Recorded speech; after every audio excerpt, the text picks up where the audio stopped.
Welcome to day 13 of the Advent calendar, and today we've got Auchinderom Peated is the name from the malt whiskey company release.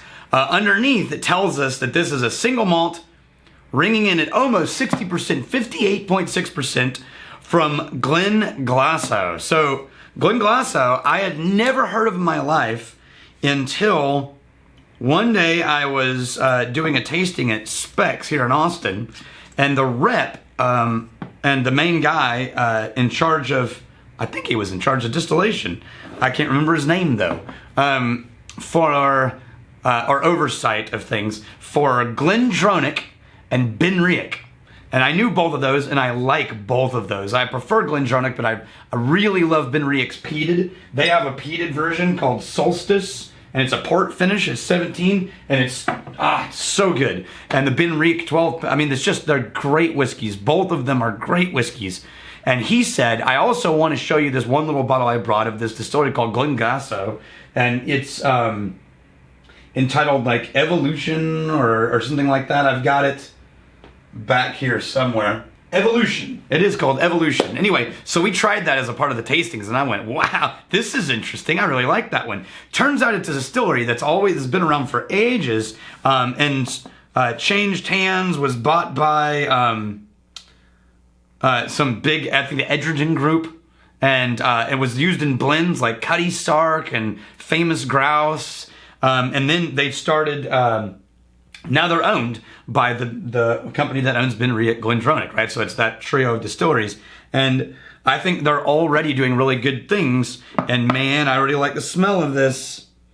This is a Sauterne cask. And man, so you can smell, you know what this is reminding me of? Just on the smell, instantly I'm thinking Kilchoman. Because Kilchoman, since they're kind of babies in the Islay world, they've been releasing a ton of these different wine cask finishings. And this one has peat right at the tail end of the nose. It's not the first thing you smell, but it's very close second thing you smell just after the sweet wine. And now that you go back in, it's sort of like a sweet wine with a smoky exterior. But it's mostly peat. I mean, this is a peated edition. I'm actually really looking forward to this one. Thank you, Jonathan. Oh, whoa, that was weird. So, letting it evaporate brought out this really rich, sweet, sugar-coated fruit note. And now that the peat is becoming normal to my nose, it's already subsiding. And now I'm just getting a sort of a grape. Wow, I like this.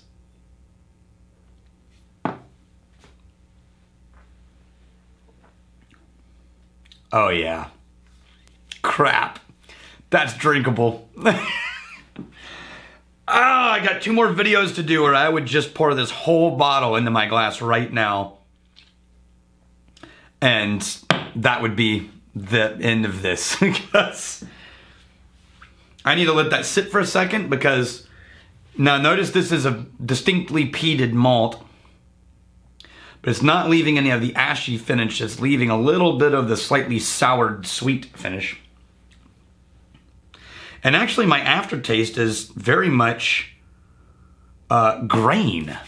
Like when we were doing the grain samplings, we were taking a bunch of different malts and actually just eating a piece of the grain. You get this aftertaste of, you know, the actual grain itself, and that's actually what's showing up at the end of this. Oh, there it is. So there's this like dusty bookshelfy kind of, but with honeyed figs, but not dark fig. Like there's these figs that Trader Joe's sells that I think I've talked about before. They're these light honeyed figs. It's headed that direction. But it's very much green, like malty. Man, to the nose, I would have put this as an Islay. All these Speyside distilleries that release, and this is right on the edge of Speyside, all these Speyside distilleries are releasing peat versions. very confusing. Because you walk in and immediately all your preconceived ideas of what you're drinking are like, oh, I know what this is. And then someone's like, oh, that's Balvenie. You're like, no, no. And then you try Balvenie Peat week 14. You're like, crap, that's a really smoky whiskey. That is violating all regional traditions.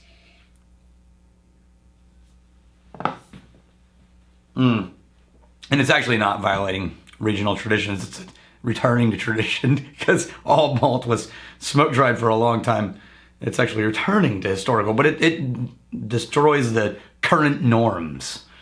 Man, that's almost barbecue-y smoke level. It's not, but it's not harsh. It's, man, I gotta hand it to Speyside. I like to crap all over Speyside because when they release their unpeated pretty things, it's just not my preference. And I don't like the crap. It's just not my favorite thing. And I can't hide it. It's obvious, right? But man, when a Speyside distillery releases a peated version, they inevitably, of the ones that I have, they inevitably do a really great job of balancing the smoke and the sweet, as opposed to being dominant smoke and brine and dominant rubber and, right? First, they are dominant sweet, fruity, floral, and then just a rich peat note through the whole thing. They do a good job of making it cohesive. And this is no different. This is just a great malt. I wish I could remember the guy who hung out with us, because he was really good and really good. Sometimes you go to these tastings and they're no fun. The rep's phoning it in, or the rep doesn't actually know anything. They're just a hired outside gun. But when you really get somebody who knows what they're doing and they're a good storyteller and they're a gracious host, those are just irreplaceable. I would do those once a week, twice a week. If I knew that it was going to be like that every time, I would go out of my way to go hang out at those things because they're always a pleasure. Oh man, we're gonna end this video because I'm just gonna sip on this for a while before I move on to the next recording. Until tomorrow, Mary Crazy, stay this side of legal, and may you return before we have time to miss you. Cheers.